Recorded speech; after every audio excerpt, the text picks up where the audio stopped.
WRAZ Radio 102.7 Adrian, Missouri.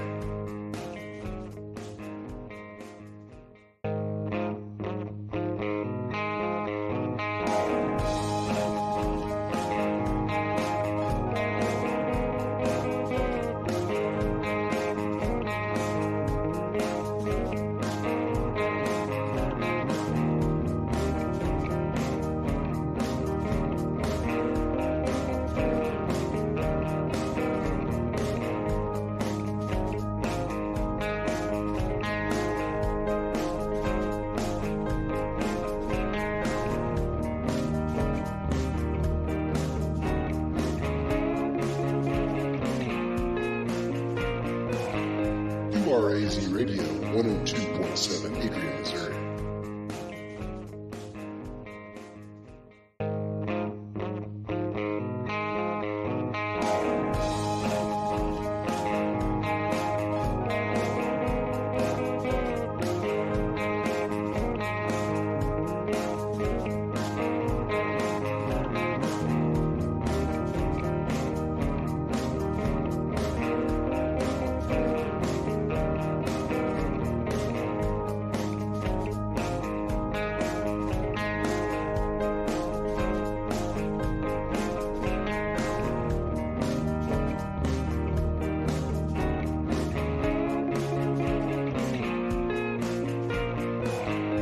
WRAZ Radio 102.7 Adrian, Missouri.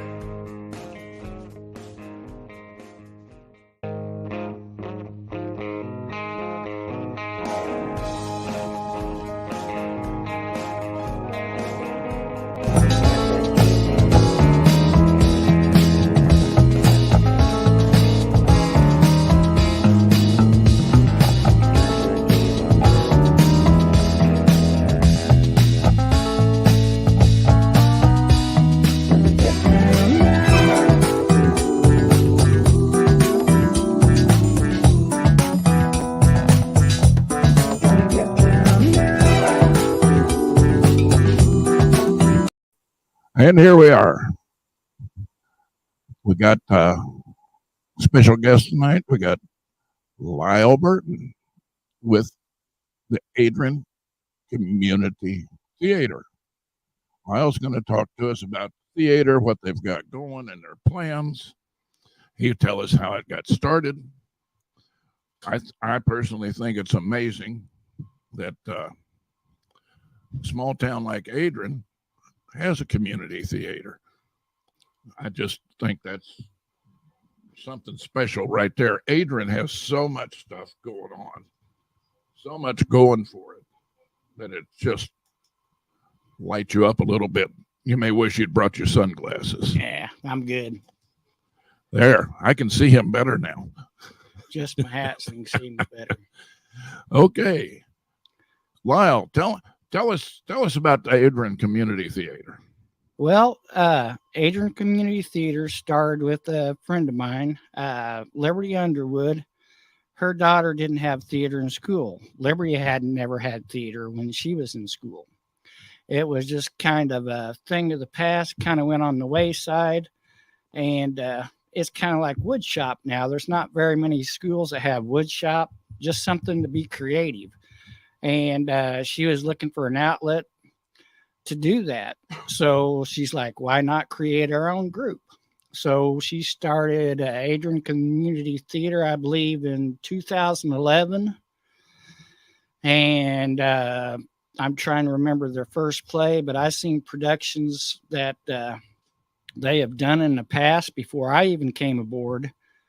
I believe I came on board in 2017, somewhere in there. So we did several productions together, and it's just been a good experience for everybody. It's a lot of work, it's a lot of fun, and the end reward is amazing. I mean, there's people that you would never ever thought of doing something like that, and then they come out. I mean, they just shine when they're in the production.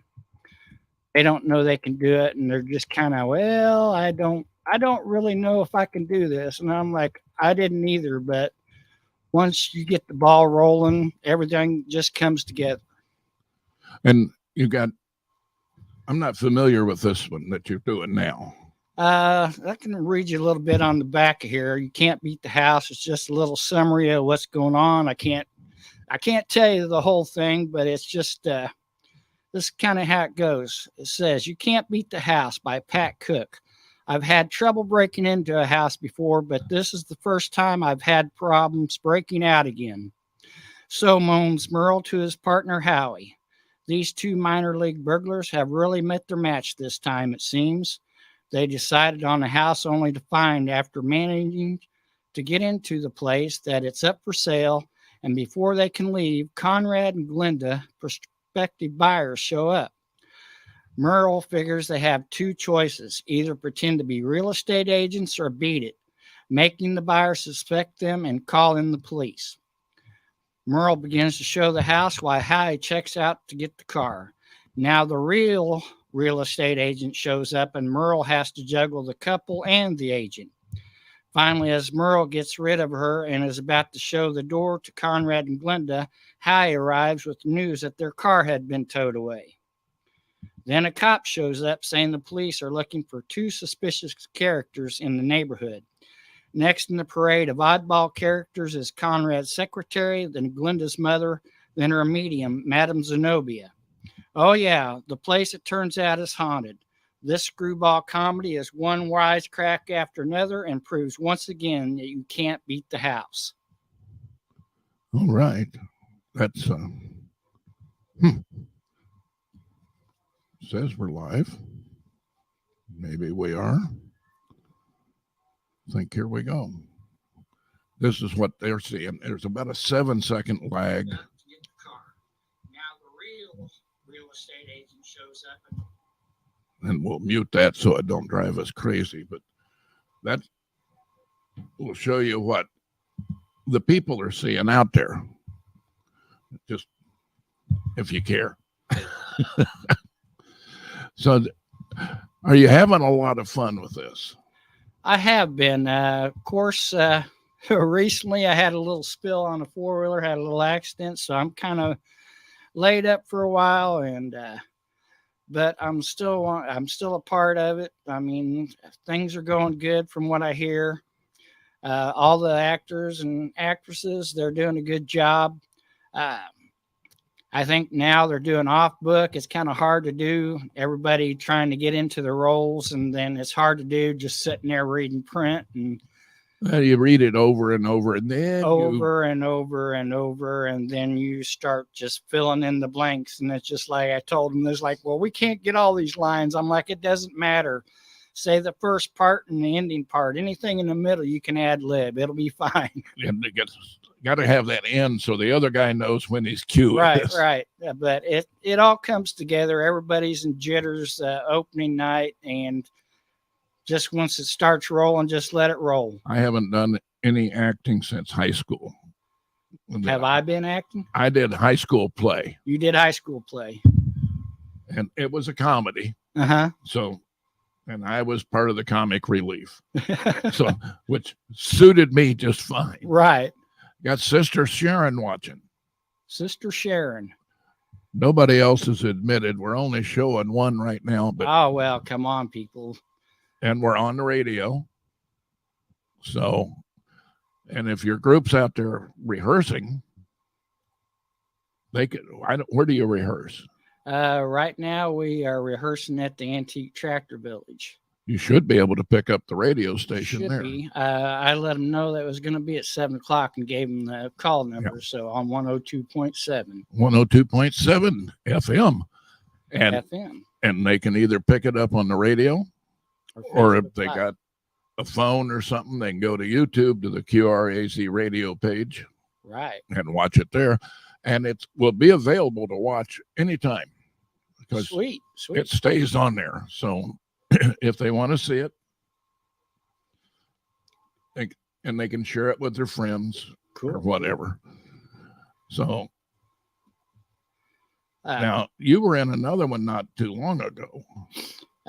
We did Streetcar Named Desire, I believe, in June. and it was 3 nights: Friday, Saturday, and a Sunday afternoon. And How did that one go? It went well. I mean, it kind of starts out slow. Opening night's not usually Saturday night, and Sunday afternoon's usually the 2 biggest ones. Yeah, the Fridays are tough. Yeah, I mean, because I think we started at like 7:00, somewhere in there. But then people were just getting off, scrambling to get home, and this and that. So it's kind of hard to do. But I've been doing this at 6 for 2 years. Mm-hmm. I get nobody at 6. Right. But go to bed and get up the next morning, and I've got 50, 60. The last one I did with Brian Westcoat. Oh, the city manager? City administrator. We had 160 people watch that. Right. So that's good. Yes, it is. For when you look at the size of the community, and that I'm not pushing this that much. Getting 160 people to watch, that's great. It is. So that gets the word out. I do share it. I share it over on a couple of the other Facebook pages to tell people it's there. Mm-hmm. Of course, share it on mine. You shared the list. And that's how you get people to come watch. And we still got one person. Still got one person. We got Sister Sharon hanging out there. Well, Sister Sharon, thank you for watching. You notice that neither Linda nor Tricia are watching. No. I wonder why. We got to do something about that too. Call her up. Say, hey, we're on live. Hey, did you know? Hey, we got another one come up here. Hey, don't be shy. Jump in here. Say hello. Say hi to Lyle. If you got a question for him, ask it. Don't be afraid. And if we get a few more viewers, I'll open up the phone line. Cool. And we'll take phone calls. Sounds good. We can do that. We could do that. We got a pretty decent setup, all things considered. Uh-huh. In fact, I've set up here for multiples, and I've set up over there for my singles. So, and then I plan on shifting this board over so I can do a lot more on the radio. You got one heck of a setup here. It's amazing. It's I've got a cable disaster right now. That's what zip trips are for. And then you go look and you go, okay, I know the other end of this is somewhere. Yeah. You know? Oh, that one's not plugged in. Bzz. Yeah. So yeah, it's amazing. I just went nuts yesterday. Here. I had a camera decide to quit working. Oh no. I couldn't get my sound levels right. And just took 3 tries to get it where it worked. And it's like you need a hammer, tap, tap. Yeah, it meant rewiring everything, switching out cameras. You know, there might have been some short words used. Well, I can imagine, yeah. I tried. It's like hitting your finger, hit it again. Yeah, I try to avoid that because if I get in the habit of saying them, I'll say them on here, and I just soon. I'm not above saying "damn it." Yeah, bleep, bleep, bleep. I don't have that on this one. That board over there, I've got that. Somebody hit the bleep button. Yeah. Still, we got 2. Oh, we got 2. Come on, somebody ask a question. I'm ignorant, so I don't know what to ask. Oh, Dale, I got to tell you, I mean, once I started into this, I mean, it's a great group of people. They're almost like family. I mean, they literally are. We help each other out. I mean, several years ago, Linda Ford had, we did a benefit dinner for her and went over real well. I mean, we take care of our own, and it's community based. Everybody came, had a little band. I mean, well, you know, when you're doing the rehearsals and the read throughs and all that stuff, you get to be kind of a. Oh yeah, and we crack jokes. I mean, sometimes we look at each other and it's like we should be committed because the stuff just comes out of our minds and out of our mouths. It's just you bust up. I mean, and then everybody don't know what to expect from you from one minute to the next. Now, With this, I can tell you how many people's looking. Mm-hmm. With that, I got no clue. Right. But here's what I'm going to do. I'm going to put the phone number up there. If you're listening on the radio and you want to ask Lyle a question, I'm going to give you a phone number you can call. There's Melinda. Melinda Elmer. Yes, Melinda Elmer's here. Hi, Melinda. All right. I'm going to switch my banner out. Everybody by now knows it's Lyle. The one and only. So if you're listening on the radio, the number is 520-373-0783. You can call in, ask a questions. We'll be happy to talk to you. I'll repeat that number, 520-373-0783. And then you can call. We'll put you live on the air right away. One of my things here is, I said from the start, I'm not going to pre-record and then go back and play editor and trim off the warts and stuff. Mm-hmm. We're going with the warts. We're going with the warts. Just let it roll. If we screw up, we're human. Yeah, that's the only thing you can expect. See, I should have asked you to bring the guitar. Which one? With that one wing tied up. Well, I tried tonight. It's been a week and a half since I played, so I had to try it tonight. You a little off? A little bit. It's a little harder. I don't have the strumming pattern as good as I don't have a guitar. I got. I don't know. You'd have to ask Trish. I think 14 by now. I could bring up a ukulele. I haven't played a ukulele, but I could There's probably only four manage. strings. So I know. So, okay, nobody's calling, but we are up to 3 people. We got Melinda, we got Sharon, and somebody else. And somebody else. I found out today. I went out to Coffee with a Cop this morning. Uh-huh. A lot of cops there. There was a time that would have made me nervous. Don't make me nervous. But I found out some of them listen, but they never comment. I don't know why they're listening if they're not going to talk. But we didn't bring enough donuts, Dale, or else they wouldn't have come.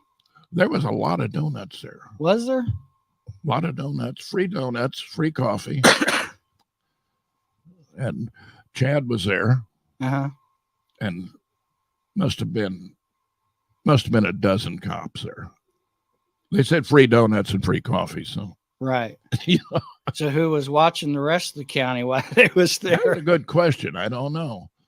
Of course, a lot of them from there went out to Frontier Village. Right. Because they had the kids stay out there for the cops. Uh-huh. But got to talk to them, talk to Chad. He's actually said he'd like to come do this sometime. Well, he should. So, but if you've got something you want to talk about, this mic's yours. I mean, oh, okay. Well, I could do a lot of talking. Trish says I never talk, but I mean, I could do a lot of talking. You're pretty quiet most of the time. Of course, you're around Trish, so. I mean, I could talk a lot of. If we're talking about theater, I could talk about a lot of stuff. It's been real rewarding and crazy. And then once we get a script and we see what's involved, it's kind of like, well, can we do this? Can we do this? And it's kind of like, yes, we can do this. We got Al Chateau and we do a lot of the stage building, the props and stuff like that. That's just kind of like they come up, well, do you think you can build a boat on stage and make it look like it's floating? Oh, yeah, we can do that. We don't know how, but yeah, we can do that. Seen that in the old days of theater where they built one side and then the plywood waves. Oh, yeah. Ours was made out of foam, I think. And then for A Christmas Story, you're going to shoot your eye out, kid. We done that too. And Liberty's like, there any way we can do like a 2-story house? And Alan looks at me. He's like, well, I guess, it's kind of like, yeah, we could do it. We just don't know how yet. Where's the scale? How close are you going to be to the house? Right. I mean, it was a makeshift house, but you got the idea that it was a 2-story house. I mean, it was just a representation, but it came out good. You're wearing multiple hats in this. Yes. I've directed several times. I've acted numerous times. If you call it acting, I don't know what you call it if I do it, but your stagehand. The stagehand, you name it. We're the yes men. It's just like, yeah, whatever you want. Yes, we can do it. We can do that. Mm-hmm. If I had the right internet connection, we could put your theater on the air. Right.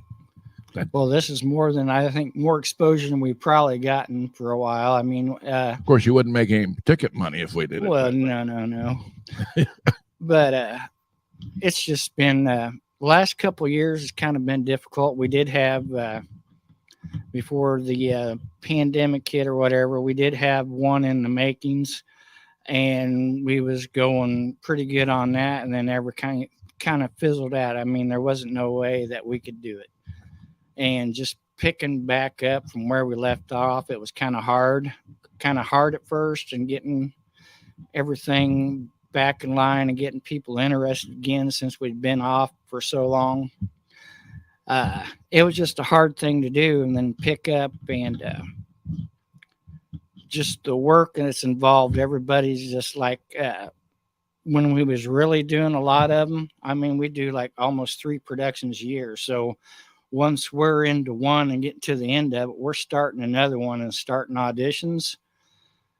And doing that. Then Melinda says, well, what made you want to become involved with ACT? Was it voluntary? No, it wasn't voluntary. Well, yes and no. I mean, my son had been in a couple of productions and he seemed to be really enjoying it. So I'm like, what the heck? I think the first play I'd done was Miracle on 34th Street. Good show. Huh? That's a really good. It was. And then my ability to grow a long white beard, I think, would just put me on the spot. So they was like, hey, we want you to play Santa. And I'm like, okay, sure. Well, that was my mistake. And then I got hooked. So.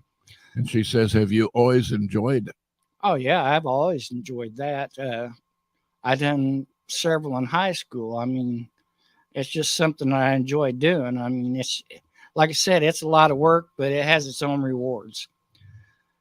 And it's a lot of hands-on. I mean, like, there's people that don't know how to do things. It's just pitch in. One of the things, and it's been so long since I've done anything in front of a live audience, but one of the things is if you get a laugh in the crowd, or if you get applause, that's the top of the world right there.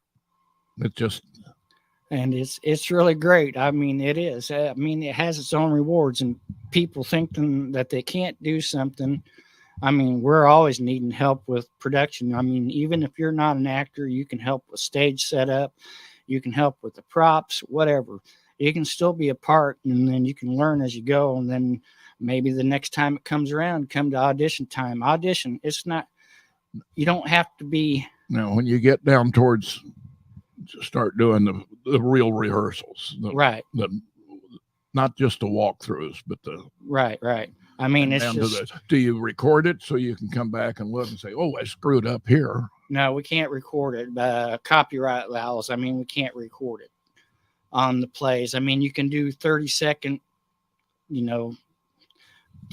parts of it, but you can't do a full play or anything like that or record it. That's a shame, because you could record it just for your own. Right. Own I mean, we critique. can do that, but to broadcast that, I mean, we can do it for our own personal use if we want to go back and make things better or tweak it a little bit. Where you could look and say, oops, I screwed that one up, or I went left when I was supposed to go right. Yeah, it's hard. It's just like you're looking at this and you've got all your stage prompts. You're supposed to come in here or here. Well, when we at the beginning of it, we had to switch the door entries around because we was coming in the front door and we was supposed to be coming in the bedroom door. And so it took a while to get that. Okay, it's over here. So everybody's going the wrong.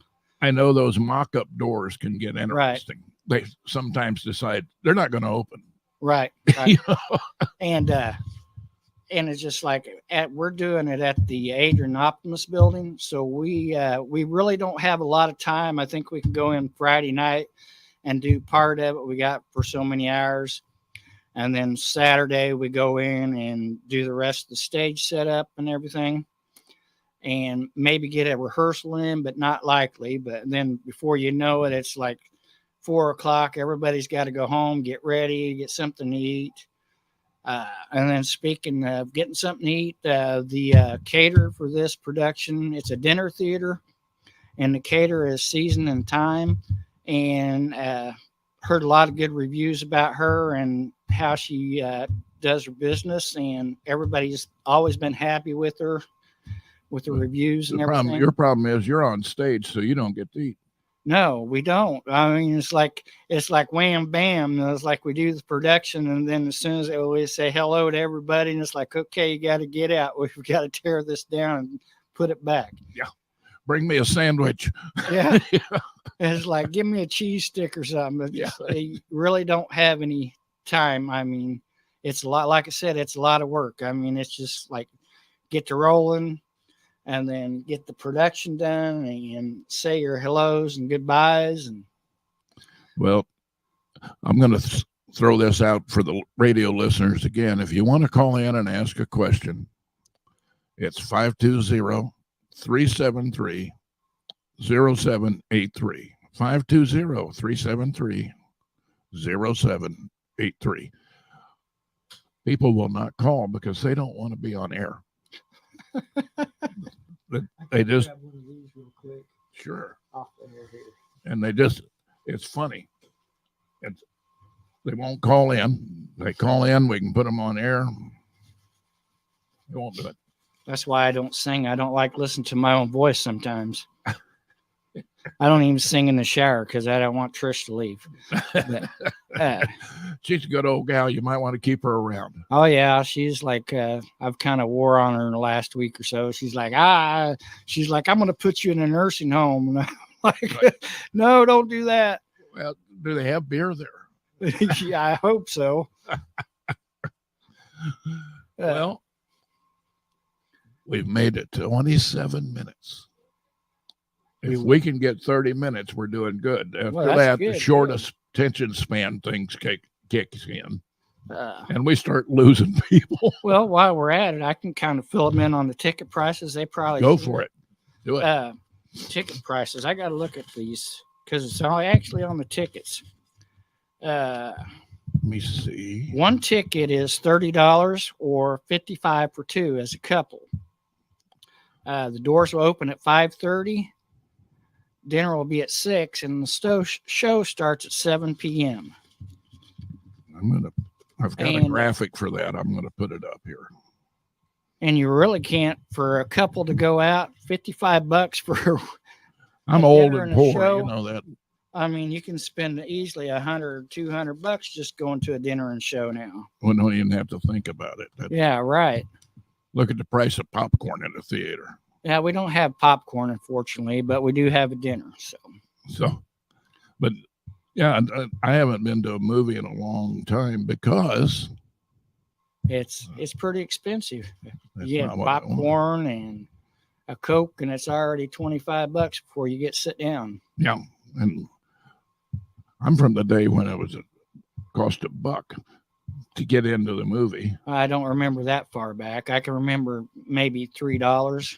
If I had a $5 bill, actually, if I had $10, I could fill my gas tank. That took $5. With the other $5, I could get me and a date into the drive-in. I could get both of us a hamburger and both of us a big Coke for $5. That's sweet. That's those. You know, I had to work my butt off to get $5. Oh, I can imagine. That just was unbelievable. That's a lot of penny bales of hay. Oh, tell me about it. I done that in high school, 3 years, and we had an old, it was like a 50 GMC bus. We cut it off at the cab, put a headache rack over the top of it. We mounted 2 JVC speakers on the outside. Oh, yeah. That was our cruising music, and we had 2 catching and stacking, and 2 or 3 on the ground, and 1 driving. And it was the old vacuum type windshield wipers. You push a button, and the windshield wipers would come on. If you hit the gas, they stopped. Yeah, and then it didn't. The linkage on the transmission would always lock up, so we just knocked it off. And then every time we had to back up or go forward, someone had to crawl under and knock it into neutral and put it in the drive or reverse or whatever. For first year I worked putting up hay, I got a penny a bale. No, the first year I got $1 an hour. Then they went to a penny a bale, worked out about the same. Right. The next year they went up to 2 cents. I thought I was in heaven. We put in 1,000 bales of hay. I had $20. Right, $20. I was like, that's 2 movie weekends, right? No there. kidding. And then my senior year, Larry Hawker, I don't know if you know Larry. He sounds familiar, yeah. But we bought this old GMC 14-foot flatbed. We went through more oil than we did gas. So there went your profit. We never titled it, never tagged it, but we fell into a deal over by Drexel on the ranch, and we was in one field the whole summer. Oh, man. We did 1,000 bales a day. Oh. Every day, unless it rained. Right. That field was big enough, just prairie grass. They would cut enough to do about 1,000 bales. That would cure. They'd bale it the next day, and while they were baling that, somebody else was cutting in stages. And we just went from one end of that field to the other, and then back and started over again. You're probably thinking, when does this end? We got a picture in the Cass County Democrat back, probably 66, 67. Biggest haystack ever in Cass County. Oh, man. We weren't in Cass County. We were in Bates County by about a quarter of a mile. Right. That's everybody's like, it kind of falls right there. I forget where the line crosses there at Drexel, but the guy that owned the ranch back then was not a farmer. Mm-hmm. I mean, I'm not complaining. He paid good. Right. You know, I made some good money that year because it was my crew. But he wouldn't let us tie the stack. You know, you're stacking 1,000 bales a day. It made it through the summer. Did not fall over. Oh, man. That was a heck of a haystack. That winter, the first good winter storm they had, it just went everywhere. Right. And of course, that was our fault. Yeah, your fault. Well, he didn't want it done, so. You know, I kept trying to tell him, you know, every row we turn a different direction that ties them together. Uh-huh.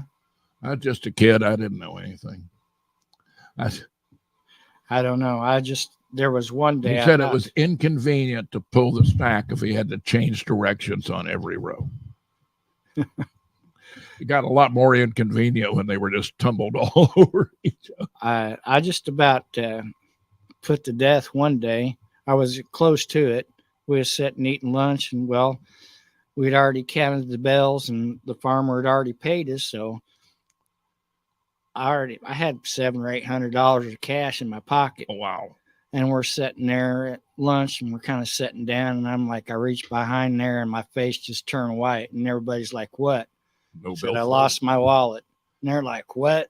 We're combing the field back and forth the rest of the day. We've got the truck still loaded. We haven't thrown off. What's that? We only took maybe 100 bales or so and already put them in the loft. We went back for another load, and it was on the truck. So I'm sitting there.